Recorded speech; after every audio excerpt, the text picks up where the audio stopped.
சபரிமலை புல்மேடு பாதை மீண்டும் திறப்பு. சத்திரம் புல்மேடு வழியாக சபரிமலை செல்லும் பக்தர்களுக்கு மீண்டும் அனுமதி வழங்கப்பட்டுள்ளது.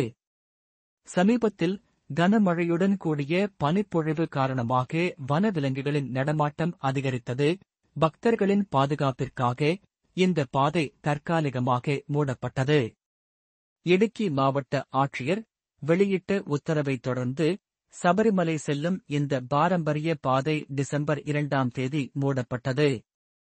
ஆனால் தற்போது மழை குறைந்து வானிலை சீரானதால் இந்த பாதை பக்தர்களுக்கு மீண்டும் திறக்கப்பட்டுள்ளதாக அதிகாரிகள் தெரிவித்துள்ளனர். முக்கிய தகவல்: இந்த பாதை மாலை 2 மணி வரை மட்டுமே திறந்திருக்கும்.